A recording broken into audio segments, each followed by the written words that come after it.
ऑक्सिलेट्स तक हो गया था, बोरेट स्टार्ट करना है। ठीक है,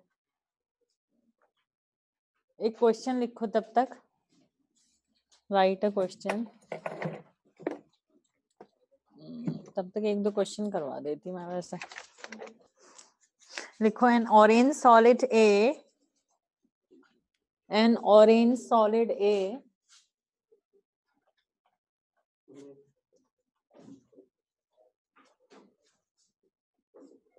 on heating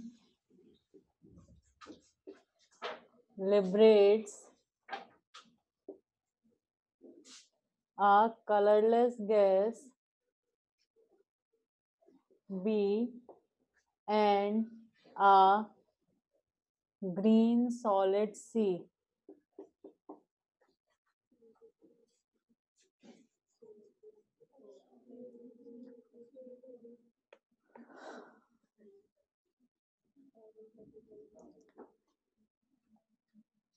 The dry gas B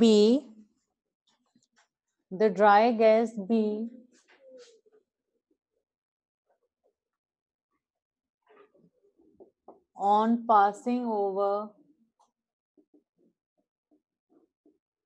heated magnesium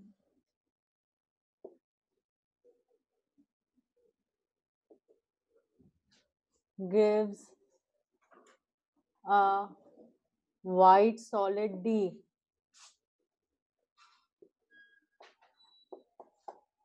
Gives a white solid D. D on reaction with water. D on reaction with water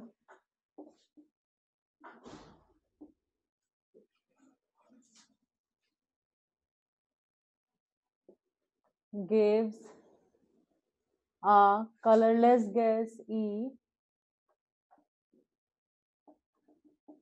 which form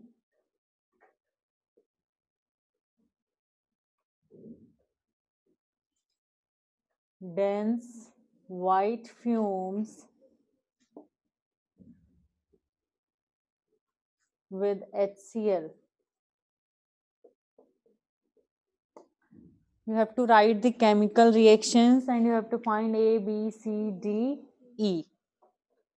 ठीक है? You have to write the chemical reactions and you have to find these alphabets A, B, C, D, E. Dense DEN ऐसी होता है, dance नहीं बोला है. So A is, सबने कर लिया फाइंड? सबको पता चल गया आंसर? A is what? सबको आंसर पता लग गया? A क्या है? A is ammonium dichromate. A K2Cr2O7 या सोडियम डाइक्रोमेट क्यों नहीं है? अगर वो सोडियम डाइक्रोमेट या पोटेशियम डाइक्रोमेट होता तो ये गैस कहां से आती? B, N2. N2 तो किससे आएगी? अमोनियम डाइक्रोमेट के डिकम्पोजिशन से आएगी ना. तो orange solid on heating gives, अभी लिखवाई थी एक दो दिन पहले, N2, ठीक है, अ कलरलेस गैस B, जिसकी और भी प्रॉपर्टीज तुम्हें वो दे सकता था. A is a colorless gas and chemically inert at room temperature. Plus Cr2O3, a green solid, और साथ में वाटर वेपर. क्लियर है सबको? विजिबल है?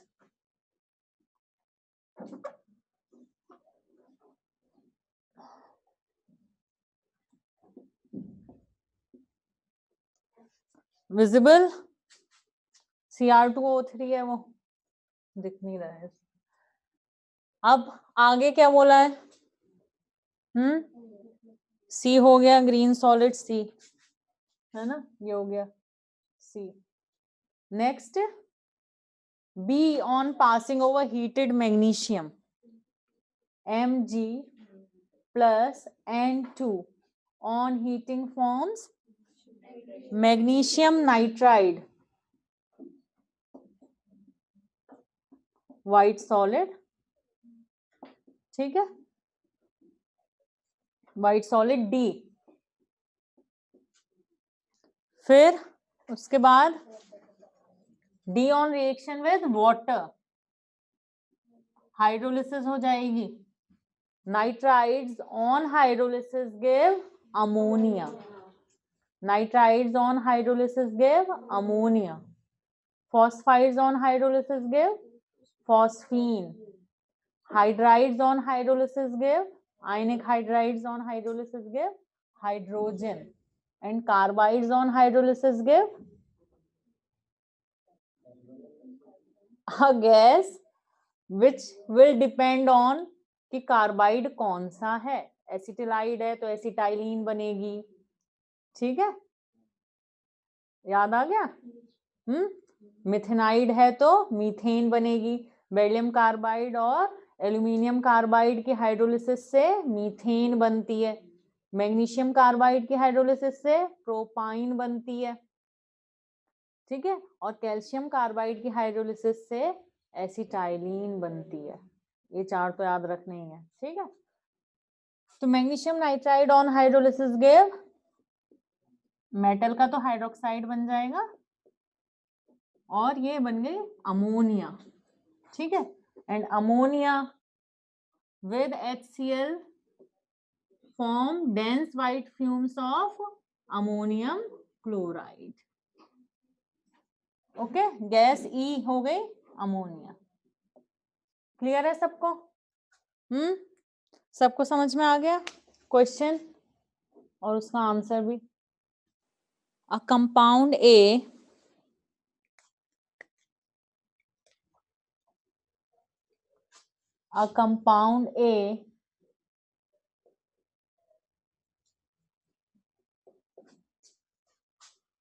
on exposure to excess of caustic soda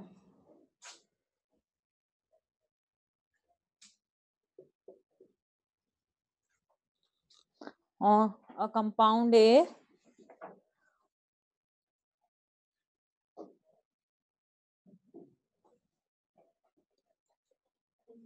on heating with an excess of caustic soda solution liberates a gas B on heating with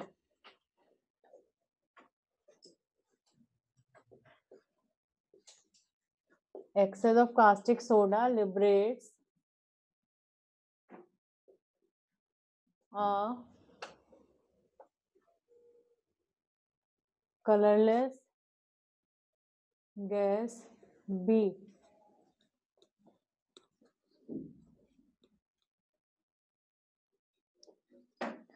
which gives white fumes on exposure to HCl। पता चल गया है? Which forms white fumes on exposure to HCl।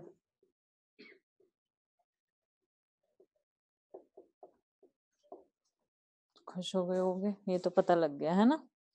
Heating is continued to expel the gas completely।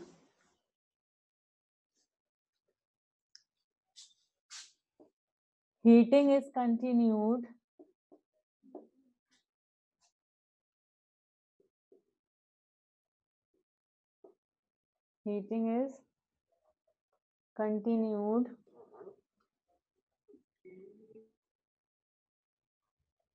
to expel the gas completely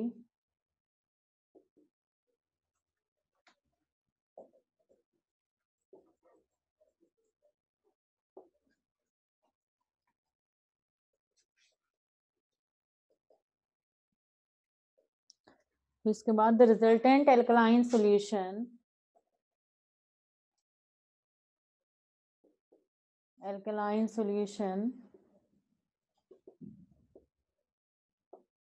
again liberates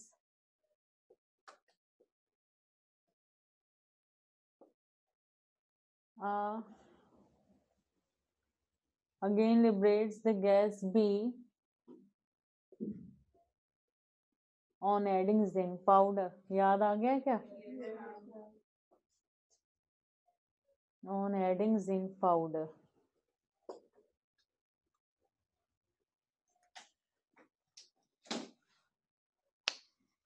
आगे सबको याद पता लग गया? What is A?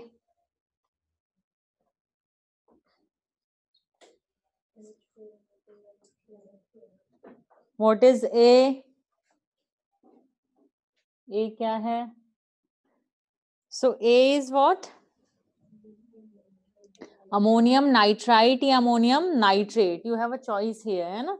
A कुछ भी हो सकता है, NH4NO2 या NH4NO3, ठीक है?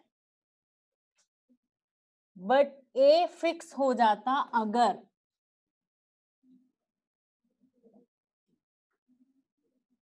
A फिक्स हो जाता अगर A से रिलेटेड भी मेंशन कर दिया जाता कि कंपाउंड A ऑन हीटिंग, अभी तो क्या है, compound A on heating with caustic soda, अगर मेंशन होता कि कंपाउंड A ऑन हीटिंग या solid A on heating liberates a colorless gas which is chemically inert at room temperature, तो fix हो जाता कि A क्या है, NH4NO2। लेकिन अगर वो कहता a white solid A on heating liberates a colorless neutral gas, ठीक है, ऐसा कुछ मेंशन करता तो फिक्स हो जाता कि इट इज NH4NO3, ठीक है। बट अभी कुछ ऐसा स्पेसिफिक मेंशन नहीं किया है, तो कंपाउंड ए क्या हो सकता है, NH4NO2 भी हो सकता है, NH4NO3 भी हो सकता है, तो डिपेंड करेगा ऑप्शंस में कि मोर देन वन का है तो हो सकता है दोनों दे दिए हो, और सिंगल करेक्ट है तो दोनों में से जो दिया होगा वही आंसर तुम्हें। NH4NO2 इस सॉलिड को हीट करते हो तो क्या मिलता है, लिखवाया हुआ है N2 + H2O, और NH4NO3 को हीट करेंगे तो मैंने याद करवाया कि एक ऑक्सीजन बढ़ गया तो यहाँ भी एक ऑक्सीजन ऐड कर दो, ठीक है। तो अभी इस रिएक्शन की तो बात की नहीं है इस क्वेश्चन में, अगर इस रिएक्शन की भी बात करता और यहाँ जो ये गैसेस लिबरेट हो रही हैं इनकी प्रॉपर्टी भी मेंशन करता तो उससे फिक्स हो जाता कि वो व्हाइट सॉलिड है, दोनों में से कौन सा है। समझ में आ रही है बात? अभी इन रिएक्शन की बात नहीं की गई है, तो इसलिए ए को तुम NH4NO2 भी मेंशन कर सकते हो, NH4NO3 भी मेंशन कर सकते हो।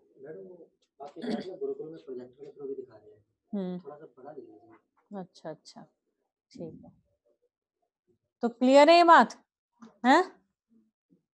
तो अभी रब कर दूं मैं ये रिएक्शन, ये लिखवाई हुई है मैंने ये रिएक्शन, ठीक है। तो अभी ए कुछ भी मेंशन कर सकते हो, ठीक है। तो ए में भी NH4NO2 और NH4NO3 डिपेंडिंग क्या दिया है तुम्हें ऑप्शंस में, क्लियर। अब on heating with excess of caustic soda NH4NO2 हो या NH4NO3 हो, मैंने तुम लोगों को बताया था, ठीक है। अमोनियम सॉल्ट कोई सा भी हो, चाहे अमोनियम क्लोराइड ही होता, वो अमोनियम सल्फेट होता, अमोनियम कार्बोनेट होता, कोई भी अमोनियम सॉल्ट है, अगर कास्टिक सोडा के साथ हीट करोगे NaOH होता, कैल्शियम हाइड्रोक्साइड होता, कोई भी या बेस है, तो क्या होगा, हमें अमोनिया गैस मिलेगी, ठीक है। तो हमें अमोनिया गैस मिलेगी, बड़ा लिखना है, ठीक है।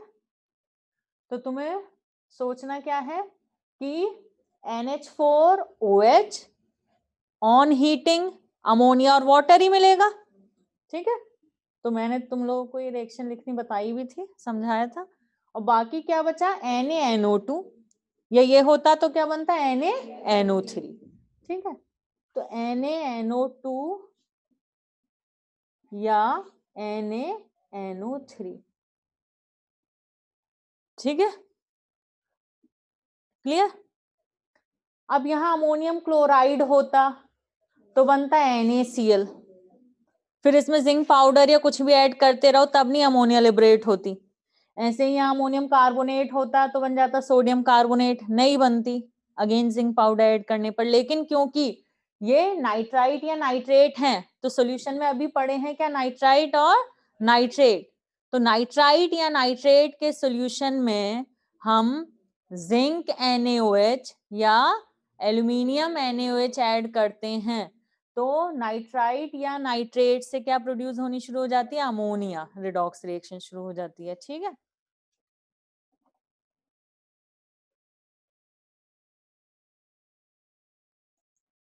ये बात समझ में आ रही है सबको, मैंने पहले भी समझाया था, ठीक है, तो वही क्वेश्चन है। तो NaOH तो हमने पहले ही ऐड कर रखा है, जिंक पाउडर ऐड कर दिया या एल्यूमिनियम पाउडर ऐड कर दिया तो नेसेंट हाइड्रोजन प्रोड्यूस होगी और अमोनिया वापस मिलनी शुरू हो जाएगी। क्लियर है ये बात? तो समझ में आ रहा है। अमोनियम सॉल्ट कोई सा भी हो, बेस के साथ रिएक्शन होगी तो अमोनिया प्रोड्यूस होगी, लेकिन अगर वो अमोनियम सॉल्ट नाइट्राइट या नाइट्रेट है तो अमोनिया फिर से प्रोड्यूस होनी शुरू हो जाएगी अगर उसमें जिंक पाउडर ऐड कर दोगे तो। क्लियर है इतनी बात? और सिर्फ तुम्हारे पास ये नाइट्राइट या नाइट्रेट ही होता, NaNO2 या NaNO3, तो कब प्रोड्यूस होती अमोनिया, तुम्हें जिंक NaOH पहले ही ऐड करना पड़ता या एल्यूमिनियम NaOH पहले ही ऐड करना पड़ता। क्लियर है? ठीक है, चलो अब स्टार्ट करते हैं आगे टॉपिक। रब कर दूं, ये सबने नोट कर लिया?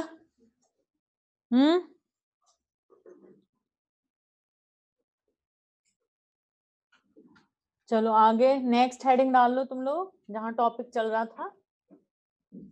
नेक्स्ट कौन सा है ना, बोरेट। ये रब कर दूं, सॉल्यूशन भी सॉल्यूशन रब कर दूं। चलो next borate. Borate is BO3-3 borate ion, ठीक है। तो इसमें पहले तो इनकी सॉल्युबिलिटी के बारे में मेंशन करो। All borates are insoluble, all borates are insoluble except कौन से होंगे, alkali metal borates।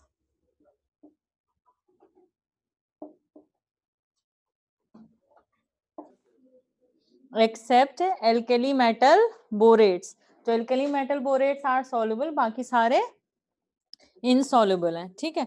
तो बोरेट का टेस्ट देखो तुम लोगों ने किया हुआ है 13 ग्रुप में। बोरेट प्लस क्या ऐड किया है, कॉन्सेंट्रेटेड H2SO4,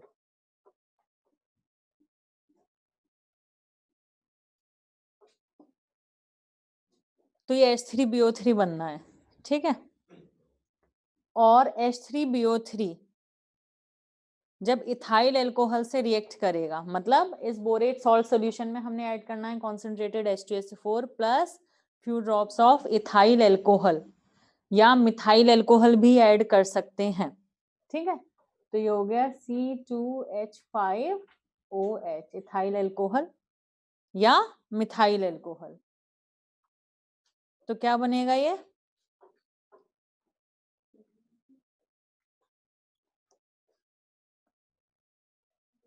तो क्या बनेगा C2H5-BO3।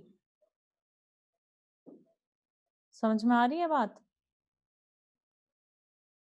ये रटनी पड़ रही है रिएक्शन। बोरेट प्लस H2SO4 लिखूं 2 स्टेप में, फिर रटनी नहीं पड़ेगी। देखो बोरेट प्लस कॉन्सेंट्रेटेड H2SO4 क्या बनेगा, H3BO3 प्लस सल्फेट, ठीक है। अब H3BO3 जब रिएक्ट करेगा किसके साथ, इथाइल एल्कोहल ऐड किया है ना,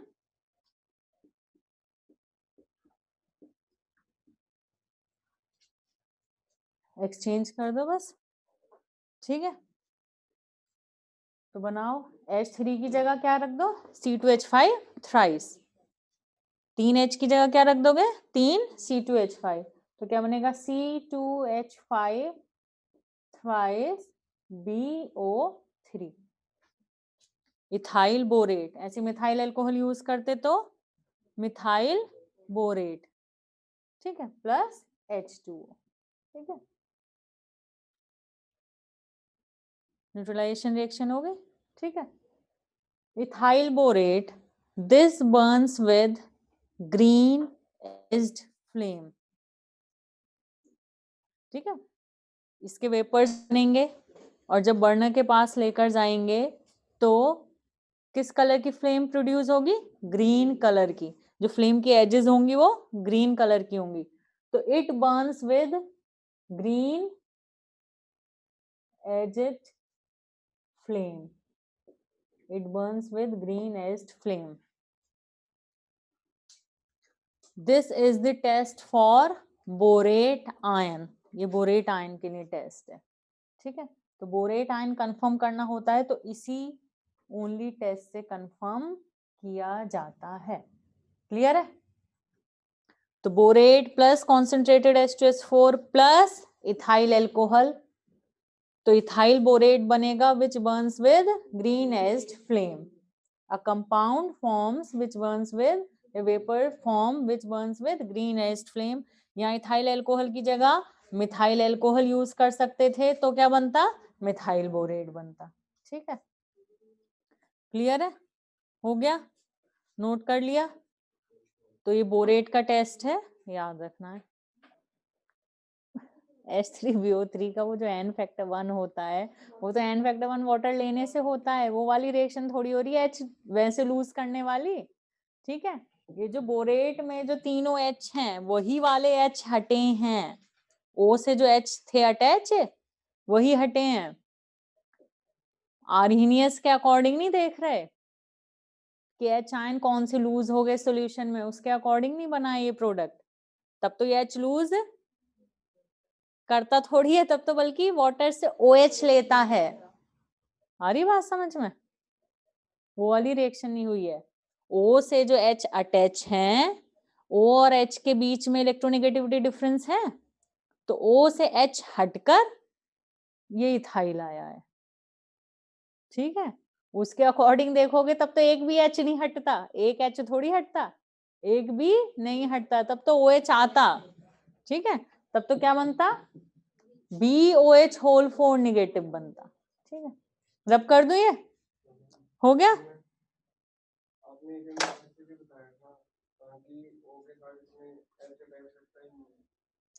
मैंने कब बताया था, वो वाटर में, वाटर के साथ थोड़ी हो रही है रिएक्शन, ये तो डिस्प्लेसमेंट रिएक्शन है, सिंपली H हटाकर क्या आ गए, इथाइल आ गए, मतलब H हटाकर क्या आ गया, कार्बन आ गया, कार्बन ज्यादा इलेक्ट्रोनेगेटिव था H से। आ रही है बात समझ में भाई, O से H अटैच है, उस O से H हटाकर इथाइल, यानी कि किसने बॉन्ड बनाया O के साथ, कार्बन ने। वो तो जब H3BO3 को वाटर में डालते हैं तब H नहीं हटता है एक भी, तब क्या होता है, वाटर के साथ रिएक्शन होती है और एक OH वो एक्सेप्ट कर लेता है, क्यों, क्योंकि बोरोन का ऑक्टेट कंप्लीट नहीं है, तब वो वाली रिएक्शन है। अभी तो यहाँ क्या है, डिस्प्लेसमेंट है, H हटाकर कार्बन ने बॉन्ड बना लिया बस, ठीक है। तो तीनों ही H सेम है, तीनों ही हट जाएंगे, रब कर दो। पीरियोडिक टेबल में आपने बताया था जिस बॉन्ड की इलेक्ट्रोनेगेटिविटी डिफरेंस ज्यादा होगा वो ब्रेक होएगा, हाँ सॉल्यूशन में, वाटर में, ठीक है। अभी वाटर के साथ रिएक्शन हुई है क्या? वाटर में, तो उसे हम एसिड या बेस बोलते हैं। क्लासिफाई जब कर रहे हैं कि कौन एसिड है कौन बेस है, उसके लिए वो सब समझाया था। आ रही है बात समझ में कि किसे एसिड कहोगे किसे बेस कहोगे, जब वो चीज समझाई थी। तो भाई जो H देते हैं उन्हें तो एसिड कहते हो, जो OH देते हैं उन्हें बेस कहते हो। तो कौन H जाएगा या OH जाएगा वो सारा कुछ समझाया था, तो उसी के बेसिस पे तो डिसाइड करते हो कि कौन एसिड है कौन बेस है। ये हो गया second category complete. Now third category, third category क्या है?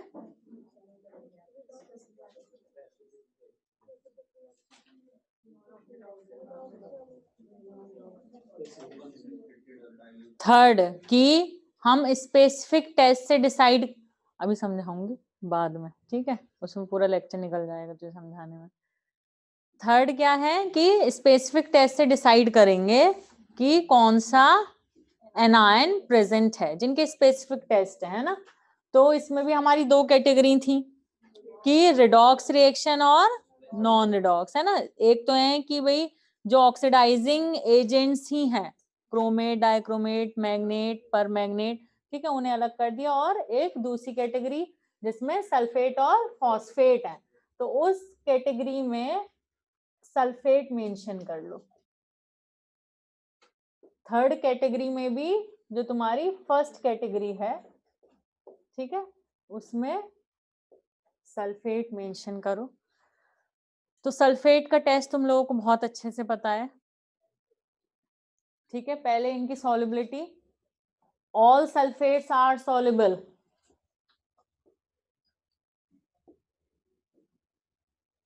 All sulphates are soluble.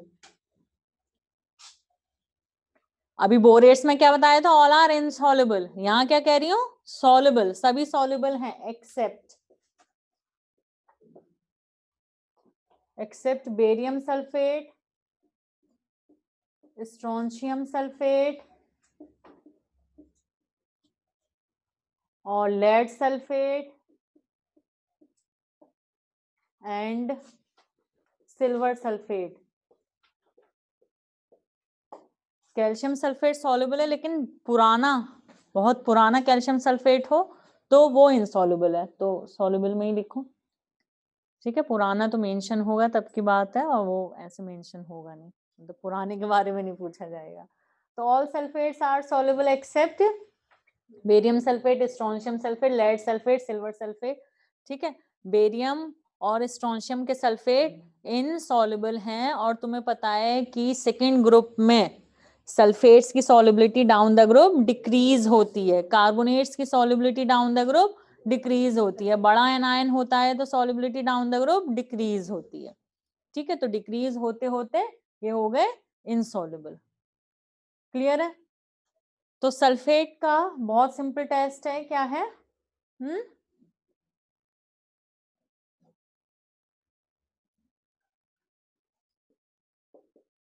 Sulphate, ठीक है, ये सॉल्यूशन है सल्फेट का।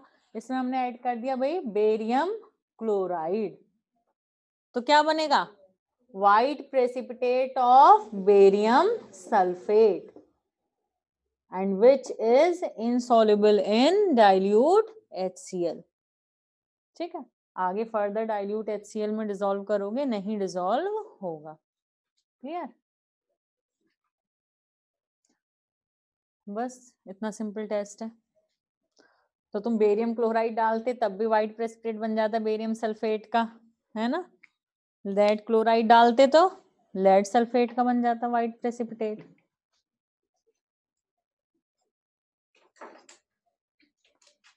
हो गया? ये सबने नोट कर लिया? सबने नोट कर लिया? उसमें बताई थी ना मैंने तुम लोगों को, तो वो उसके साथ थोड़ी बताई थी सल्फेट के, उसके साथ बताई थी थायोसल्फेट के। हाँ तो सल्फेट एक्सेस में थोड़ी होगा, H2SO4 एक्सेस में होगा। H कहाँ से लाएगा? सल्फेट होगा तो HSO4 नेगेटिव बना रहा है, H कहाँ से लाएगा? क्लोरीन है, ठीक है, और सल्फेट है। H की भी तो बात कर ले, H कहाँ से लाएगा, ठीक है,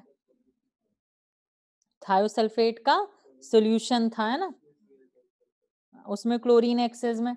तो ऐसे ही ये कहना चाह रहा है कि क्लोरीन एक्सेस में तो सल्फेट का सॉल्यूशन है, तो हाँ, तो HSO4 नेगेटिव बन जाएगा, क्योंकि वहां जो था तुम्हारा क्लोरीन एक्सेस में थी तो HCl हो गया था एक्सेस में, HCl एक्सेस में था तो सल्फेट के साथ उसने एक H दे दिया था, तो वही सेम चीज हो जाएगी, ठीक है, कर दो अब।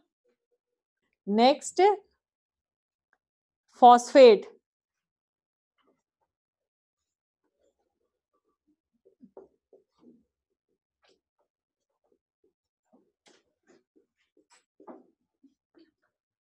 फॉस्फेट आयन, ये टेस्ट मैंने तुम लोगों को पहले भी करवाया हुआ है, या मैंने नहीं तो किसी ने भी करवाया हो, पहले भी तुम लोगों ने किया हुआ है। कब किया हुआ है ये, प्रैक्टिकल ऑर्गेनिक केमिस्ट्री में किया हुआ है फॉस्फेट का, और तुम लोगों को तो स्पेशली मैंने ही करवाया है। तो फॉस्फेट जो भी ये तुम्हारा सॉल्ट सॉल्यूशन है, जो कि अभी तो तुम्हें पता ही है कि भाई फॉस्फेट का है, इसमें हम ऐड करेंगे नाइट्रिक एसिड और ऐड करेंगे अमोनियम मॉलिब्डेट। क्या ऐड करेंगे, अमोनियम मॉलिब्डेट,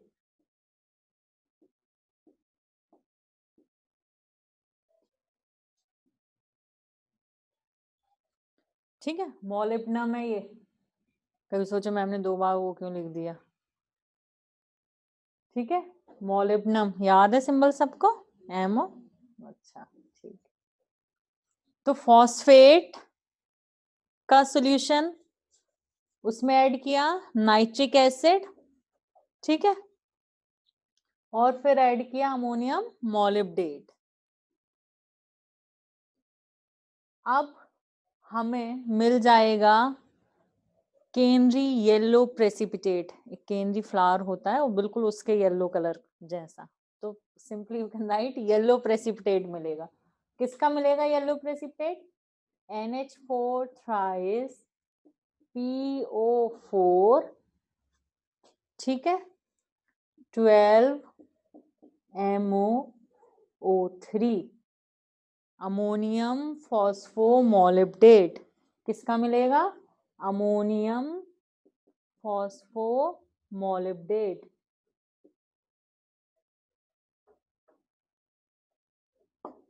येलो प्रेसिपिटेट,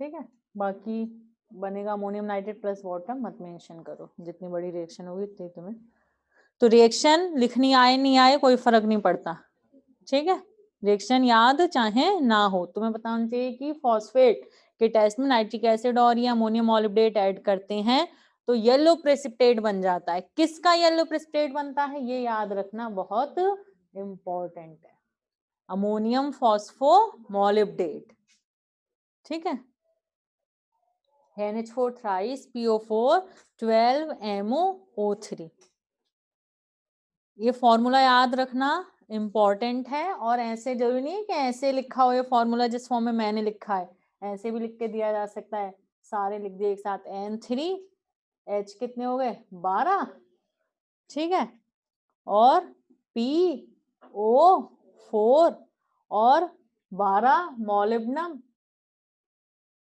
12 मॉलिब्डेनम और ऑक्सीजन कितना हो गया 12 या 36, ये सारा वो एक साथ लिख देते,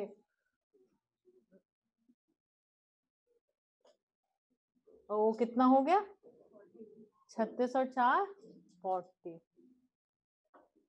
ठीक है, तो ऐसे भी लिख के दिया जा सकता है,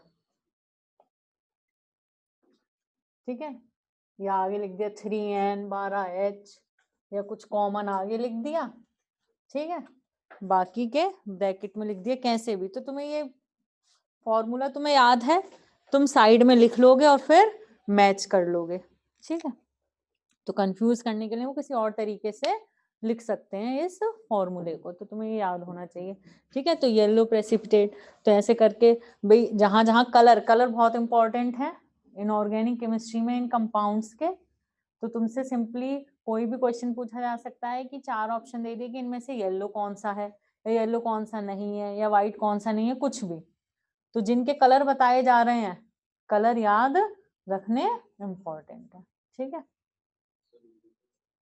किस, अच्छा फॉस्फेट्स की, हाँ तो लिखो इसमें, all phosphates are insoluble,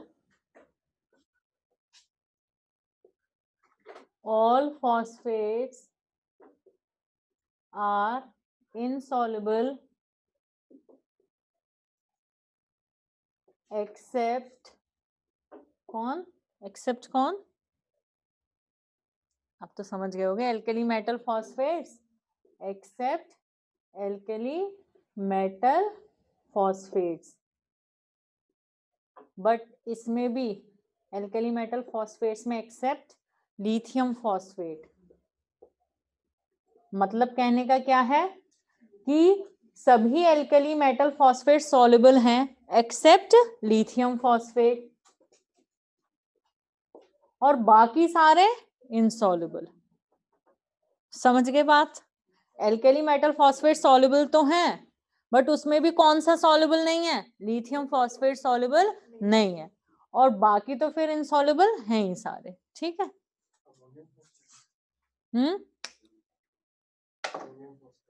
ammonium के कंपाउंड्स भी एल्कली मेटल की तरह ही, मतलब उनका बिहेवियर है, लेकिन अमोनियम फॉस्फेट मैंने लिखा हुआ देखा नहीं है। ठीक है, तो बुक में तो स्पेशली मैं चेक करूंगी, तभी फिर तुम इसे नोट करना, अभी मत नोट करना। ठीक है, ऐसे हो गया। तो फॉस्फेट का टेस्ट भी नोट कर लिया सबने?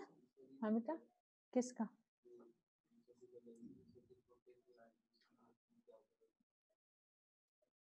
लिथियम का तो क्या कहते हैं, तुम्हारा मैग्नीशियम के तरह है ना बिहेवियर, डायगोनल रिलेशनशिप, तो उसकी वजह से तो बहुत जगह जो उसकी प्रॉपर्टीज एल्कलाइन अर्थ मेटल से मैच कर रही हैं, तो उसका रीजन तुम्हारा वही है। तो यहाँ तुम कह सकते हो कि लिथियम फॉस्फेट जो इंसॉल्युबल रहा होगा, तो क्या लैटिस एनर्जी ज्यादा हो गई होगी? जब इंसॉल्युबल होता है तो मतलब लैटिस एनर्जी ज्यादा है as compare to hydration energy. ठीक है, और जब सॉल्युबल है कोई, तो मतलब उसकी हाइड्रेशन एनर्जी ज्यादा है as compare to lattice energy. किसी पर्टिकुलर का रीजन पता करना है तो। बाकी डाउन द ग्रुप में जब बात आएगी, तो वही दोनों ही चीजें डिक्रीज हो रही होती हैं डाउन द ग्रुप, लेकिन डाउन द ग्रुप सॉल्युबिलिटी बढ़ रही है, तो मतलब लैटिस एनर्जी ज्यादा डिक्रीज हो रही है as compare to hydration energy. और अगर डाउन द ग्रुप सॉल्युबिलिटी, मैंने क्या बोल दिया था अभी, डाउन द ग्रुप सॉल्युबिलिटी बढ़ रही है ना, और down the group solubility decrease हो रही है, तो मतलब हाइड्रेशन एनर्जी ज्यादा डिक्रीज हो रही है as compare to lattice energy. तो ये बात हम डिस्कस करेंगे। ठीक है, हाँ और करेंगे भी, मतलब एक साथ लिखवाऊंगी भी सबकी सॉल्युबिलिटी एक बार। ऑब्वियसली लिथियम फॉस्फेट की हाइड्रेशन एनर्जी ज्यादा होगी, ठीक है, बट उसकी लैटिस एनर्जी और भी ज्यादा होगी, बहुत ज्यादा होगी। भाई जो दोनों ही चीजें डाउन द ग्रुप डिक्रीज हो रही होती हैं, क्लियर है ना ये बात, बट कौन सी ज्यादा डिक्रीज हो रही है, कौन सी किससे ज्यादा है, दोनों ही चीजों का ऑर्डर वही है, डाउन द ग्रुप दोनों ही डिक्रीज हो रही होती हैं। तो बाकियों से बात करोगे, बाकियों से तो इसकी लैटिस एनर्जी भी ज्यादा होगी, हाइड्रेशन भी, बट इसकी खुद की हाइड्रेशन एनर्जी से इसकी खुद की लैटिस एनर्जी काफी ज्यादा होगी। हरी बात समझ में? तो इसकी खुद की, दूसरों की नहीं, हम दूसरों की नहीं लैटिस एनर्जी इससे कंपेयर कर रहे, बढ़ती किसी की नहीं है। ठीक है, बढ़ती किसी की नहीं है, तो तुमने अगर ये सुना है तो गलत है। डिक्रीज बहुत कम होती है, डाउन द ग्रुप डिक्रीज ही होगी, लेकिन डिक्रीज ऑलमोस्ट नेग्लिजिबल होगी, कम होती जाएगी। डिक्रीज जो होगा वो डिक्रीज जो है भाई, किसी में तो डाउन द ग्रुप जाने पर ज्यादा ज्यादा चेंज आ रहा है, मतलब ज्यादा ज्यादा डिक्रीज हो रही है, बट किसी केस में डाउन द ग्रुप जाने पर बहुत कम कम चेंज आ रहा है, तो बहुत कम कम चेंज आता है। क्यों? क्योंकि large anion get stabilised with large cation, simple language में। बाकी तो पोलराइजेशन से मैंने बताया ही था तुम्हें जब स्टार्ट किया था ये चैप्टर। पोलराइजेशन पे डिपेंड करता है। स्टेबिलिटी बताई थी ना, स्टेबिलिटी। तो स्टेबिलिटी जब बढ़ रही है तो लैटिस एनर्जी बढ़ रही है, नहीं कहोगे लैटिस एनर्जी तो डाउन द ग्रुप बड़े साइज, जब डाउन द ग्रुप साइज बढ़ रहा है तो लैटिस एनर्जी कम ही होनी थी, लेकिन क्योंकि स्टेबिलिटी बढ़ रही है तो उस वजह से क्या है, लैटिस एनर्जी बहुत कम डिक्रीज हो रही है वहां पर।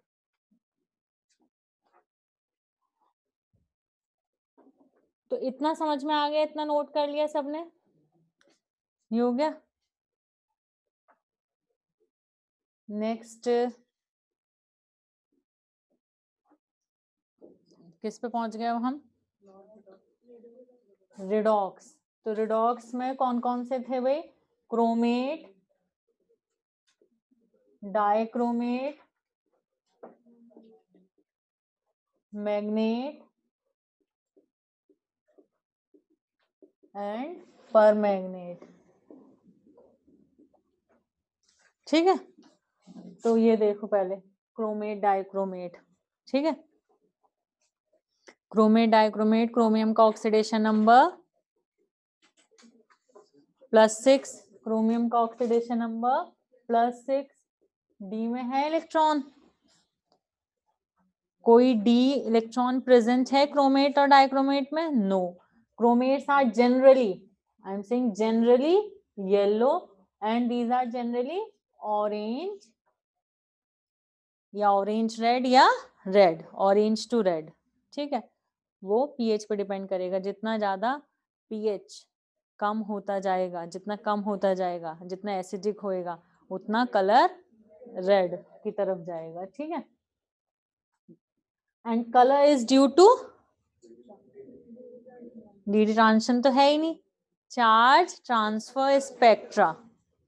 ठीक है, चार्ज ट्रांसफर की वजह से ये कलर्ड है, ये और तुम्हारा ये भी हो गया, तो ये किसकी वजह से कलर्ड है, चार्ज ट्रांसफर की वजह से। मेटल टू लीगेंड या ligand to metal, ligand to metal, ligand to metal, LMCT, ligand to metal charge transfer की वजह से दीज आर कलर। ठीक है, ये जेई में मेंस में पूछा हुआ भी है। ठीक है, इसका केमिनोफोर का पूछा था कई साल पहले, तो केमिनोफोर पूछते रहते, ये तो कॉमन चीज है। ठीक है, तो पूछा जा सकता है इसका भी, इसका भी, किसी का भी।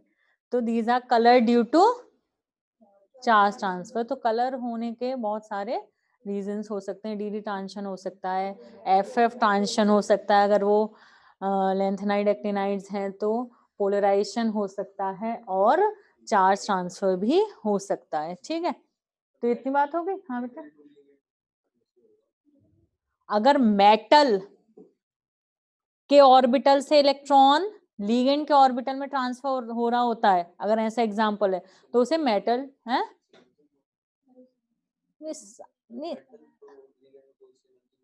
वो साइनर्जिक बॉन्डिंग, वो तो एक एग्जांपल है।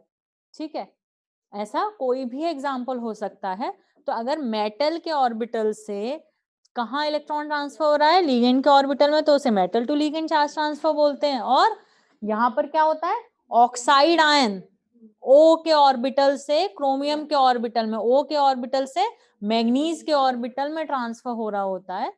ठीक है, by the absorption of energy of visible region. ठीक है, मतलब गैप इतना है कि विजिबल रीजन की एनर्जी से ही ट्रांसफर पॉसिबल हो रहा है। अगर ट्रांसफर हो रहा होता इलेक्ट्रॉन का, वो तो चलते ही रहते हैं इलेक्ट्रॉन के ट्रांजिशंस। ठीक है, लेकिन एनर्जी विजिबल से कम या विजिबल से ज्यादा रीजन की रही होती तो वो कलर्ड नहीं दिख रहा होता। तो यहाँ कलर्ड दिख रहा है तो ही डिस्कस हो रहा है कि क्या उसका रीजन है। कलर नहीं दिख रहा होता तो फिर तो हमें मतलब ही नहीं किससे कहाँ ट्रांसफर हो रहा है, नहीं हो रहा है। ठीक है, वो मॉलिक्यूलर ऑर्बिटल डायग्राम होता है बेटा, होमो से लूमो में जाता है, हाईएस्ट ऑक्यूपाइड मॉलिक्यूलर ऑर्बिटल से लोएस्ट अनऑक्यूपाइड मॉलिक्यूलर ऑर्बिटल में। तो होमो जिसका रहा होगा ऑक्साइड का, ठीक है, और फिर लूमो मॉलिक्यूल का पूरा मॉलिक्यूलर ऑर्बिटल डायग्राम है, ठीक है, आ रही बात समझ में। तो जो MOT तुमने NO का बनाया है, CO का बनाया है, वो होता है, ठीक है। तो होमो से लूमो में जाना है, किसकी एनर्जी लेकर, विजिबल की लेकर जा रहा होगा, ठीक है। O का इलेक्ट्रॉन रहा होगा, वो ट्रांसफर हो रहा होगा मेटल के में, तो हो गया कि ligand to metal charge transfer. तो chromates are generally yellow colour and dichromates are generally orange या ऑरेंज टू रेड कलर्ड। जब मॉलिक्यूल की बात होती है तो मॉलिक्यूलर ऑर्बिटल डायग्राम वहां पर आ रहा होता है, बट तुम्हें नहीं पता सबके मॉलिक्यूलर ऑर्बिटल डायग्राम कैसे बनाए जाते हैं, तो तुम्हें तो जिनके बनवाए गए हैं तुम्हें उनके ही याद रखने, तुम्हें किसी का मॉलिक्यूलर ऑर्बिटल डायग्राम याद नहीं रखना। तुम्हें तो जिसका रीजन बताया जा रहा है वो इसने कलर्ड है तो वो याद रखना है। तुम्हें किसी मॉलिक्यूल को देख के कभी नहीं पता लगेगा कि भैया इस कलर का होगा और इसलिए होगा। तो कलर जब तुम्हें बताया जा रहा है तो कलर याद रखना है, उसका पर्टिकुलर रीजन बताया जा रहा है तो वो याद रखना है। मॉलिक्यूल तुम्हें खुद नहीं बताएगा, ना तुम्हें देखकर पता लगेगा, ठीक है। और ना ही तुम्हें सबके मॉलिक्यूलर ऑर्बिटल डायग्राम याद रखने हैं। तुम्हें तो +1 में जिनके बताए गए थे, बनाना सिखाए गए थे, बस उनके ही बनाने हैं, ठीक है, उनके ही पूछे जाएंगे, तुमसे और किसी का नहीं पूछा जाएगा मॉलिक्यूलर ऑर्बिटल डायग्राम, ठीक है। अब क्रोमेट्स डाइक्रोमेट्स हेडिंग डाल ली है सबने, तो लिखो all chromates and dichromates are soluble except all chromates and dichromates are soluble except इतनी बातें कर, मैं सोची थी कि आज इसके अलावा और आगे भी कुछ स्टार्ट हो जाएगा। ऑल बिना बात की बात है, मतलब काम की बातें जो ना हो। All are soluble except, all chromates and dichromates are soluble except barium chromate, strontium chromate,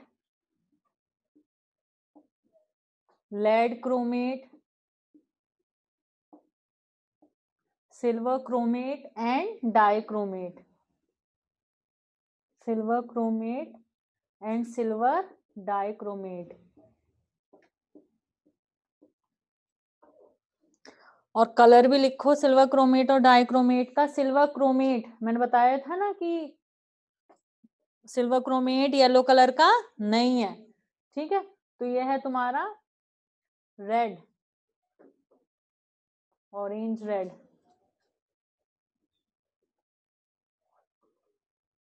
silver chromate is orange red और silver dichromate is reddish brown.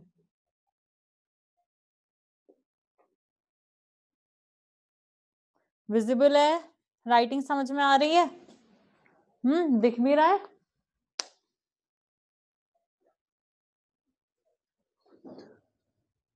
Clear.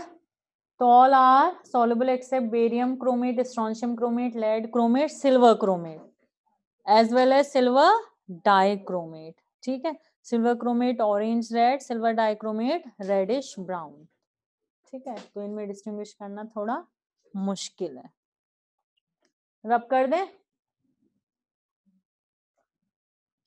अब तुम्हें अच्छे से पता है कि chromate is soluble in basic medium and dichromates are, क्या बोला मैंने, sorry, chromates are stable in basic medium and dichromates are stable in acidic medium, है ना।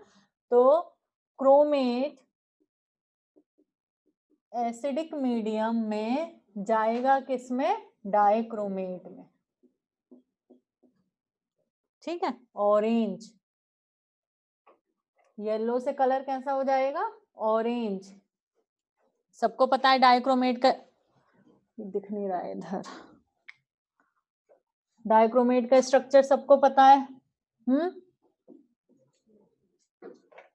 जैसे पूछ लेते हैं कि डाइक्रोमेट में Cr2SN-2 में कितने CRO बॉन्ड सेम है, कितने CRO बॉन्ड सेम है। सो dichromate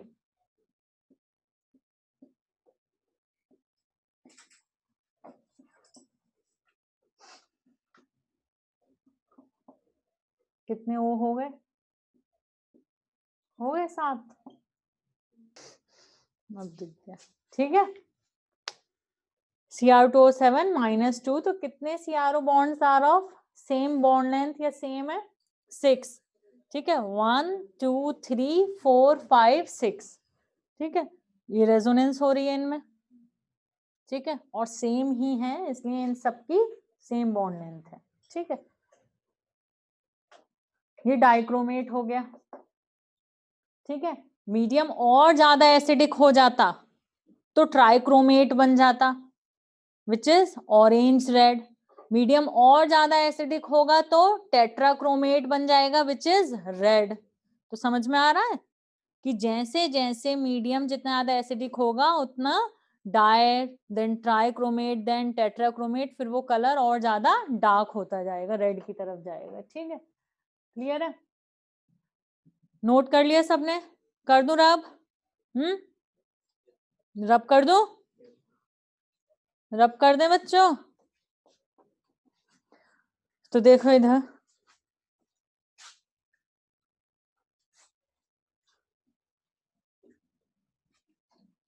very important reaction of chromate and dichromate with H2O2 in acidic medium.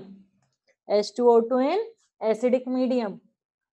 तो क्रोमेट या डाइक्रोमेट आयन अगर है सॉल्यूशन में, H2O2 in acidic medium reaction करवाते हैं तो सॉल्यूशन ब्लू कलर का हो जाता है, and which on standing turns to green, ठीक है।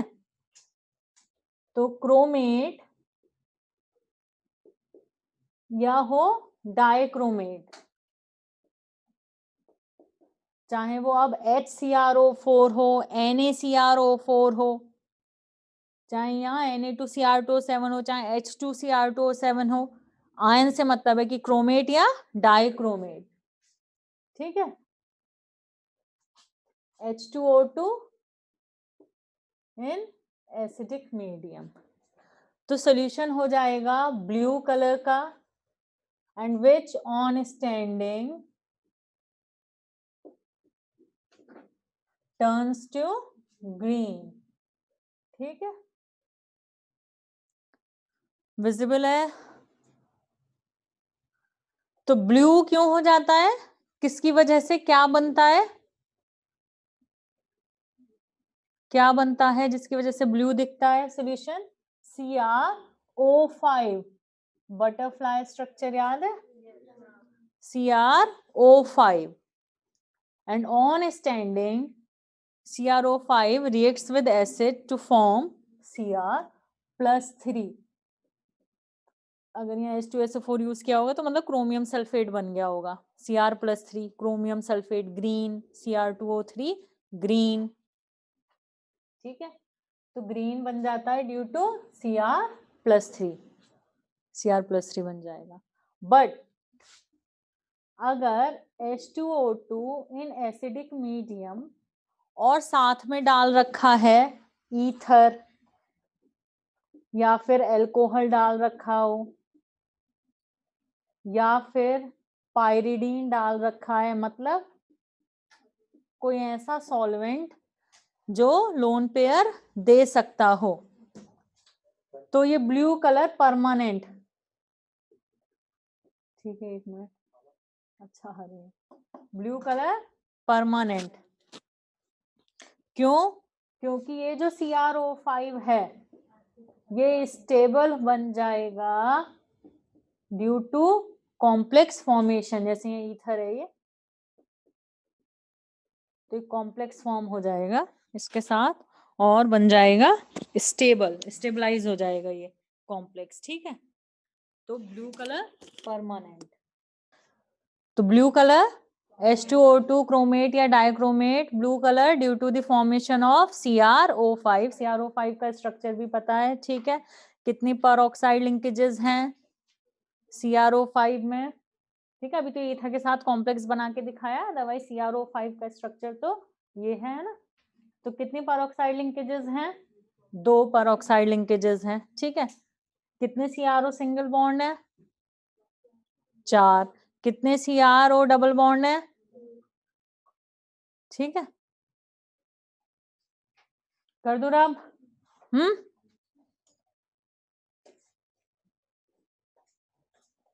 नाउ क्रोमेट और डाइक्रोमेट का ऑक्सीडेशन बिहेवियर। एसिडिक मीडियम में these are good oxidising agents. ठीक है, तो प्रोडक्ट प्रिडिक्ट करना है किसे किस में कन्वर्ट कर देंगे, है ना। तो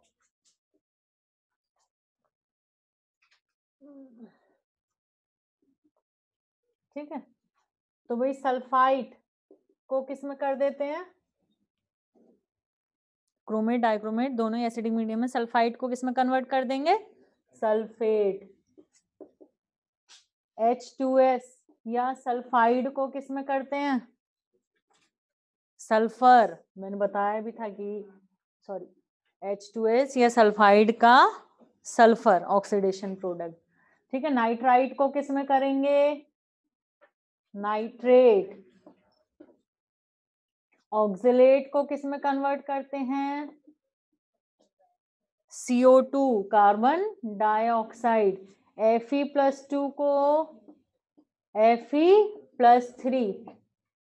ठीक है, ब्रोमाइड और आयोडाइड को किस में करेंगे, Br निगेटिव है तो Br2, I निगेटिव है तो I2। अब क्लोराइड सॉल्ट है तो क्लोराइड सॉल्ट है तो क्रोमिल क्लोराइड टेस्ट भूल गए, क्लोराइड सॉल्ट है तो CrO2Cl2 orange red vapours, orange red बन जाएगा, है ना। ठीक है, और हाँ वो तो एक्सेप्शनल, वो तो जो नहीं देते हैं वो तुम्हें याद है। ठीक है, HCl हुआ तो तो Cl2। H2SO4 कॉन्सेंट्रेटेड, यहाँ लिख देते हैं, ऐसे दिखेगा नहीं, उधर दिखेगा नहीं। H2SO4 concentrated cold condition, visible है, दिख रहा है बच्चों, मेंशन कर दो यस नो, दिख रहा है। ठीक है, ओके। हाँ, H2SO4 concentrated in cold conditions, then you will get dark red crystals of CrO3।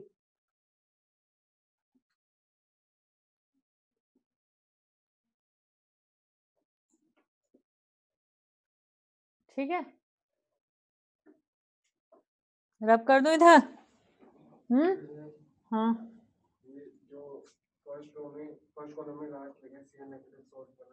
CrO2Cl2 chromyl chloride जो नहीं देते वो मैंने बता रखे हैं। टीना आंटी मर्सीलेस, टीना आंटी बहुत मर्सीलेस हैं। ठीक है, उनसे कोई उम्मीद मत रखना तुम। Now H2SO4 concentrated in hot conditions।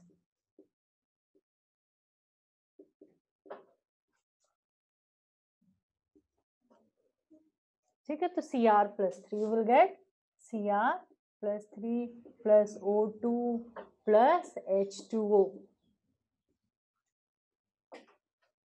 मतलब क्रोमियम सल्फेट बन जाएगा। किस कलर का सॉल्यूशन, ग्रीन। ठीक है, ग्रीन। Cr+3 मतलब H2SO4 है, मतलब you will get chromium sulphate का सॉल्यूशन, ग्रीन कलर का सॉल्यूशन मिलेगा। ठीक है, तो ये होगी क्रोमेट और डाइक्रोमेट की रिएक्शंस। ठीक है,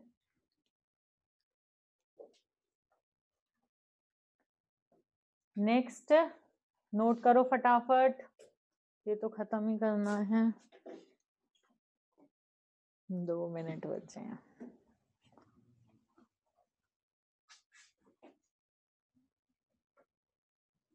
नेक्स्ट क्लास में एनालिसिस ऑफ कैटायंस स्टार्ट हो जाएगा, ठीक है, नोटेड कर दो रब, ठीक है। तो मैग्नेट और पर मैग्नेट और देखो फटाफट रब कर दो, magnet and permanganate. Magnet ion is MnO4 -2 and permanganate is MnO4 negative. ठीक है, तो यह Mn+7, Mn+7 color due to charge transfer. It is purple और ये green, ठीक है।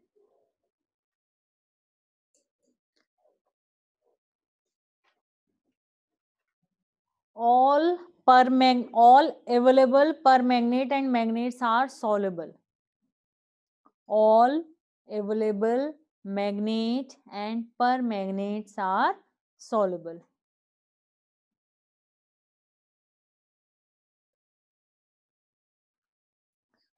Noted, ठीक है। यहां पर भी यही बात है कि भाई मैग्नेट जो है that is stable in basic medium और permanganate is stable in acidic medium. तो ठीक है,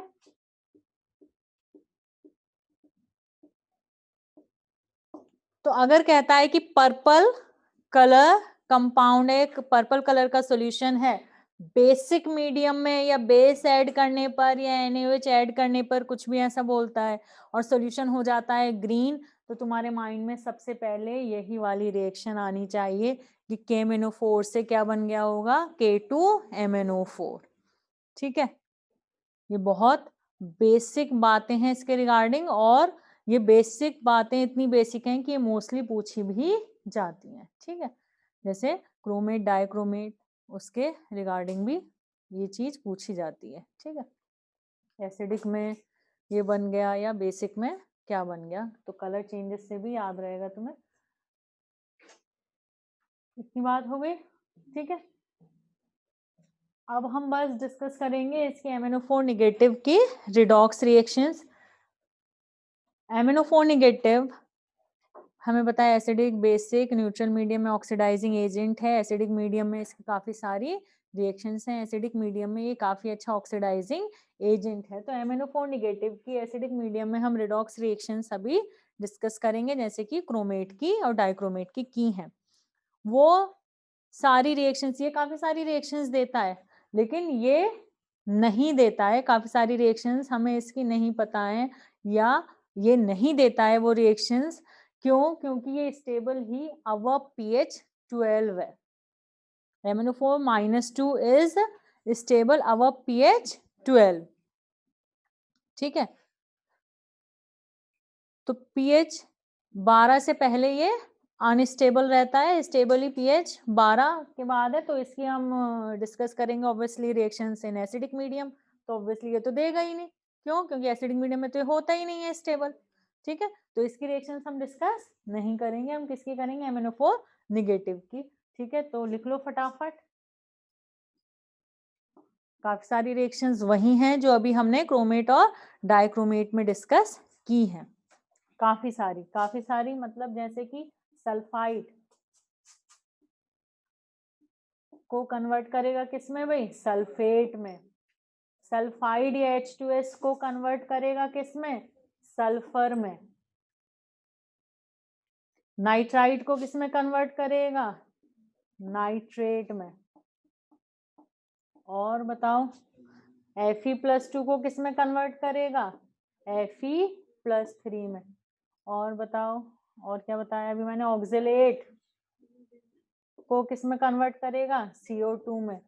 हेलोजन में हो गया तुम्हारा Br नेगेटिव, I नेगेटिव को कन्वर्ट करेगा किसमें, Br2I2 में। ठीक है, इतना नोट कर लिया, कर दूं उधर रब।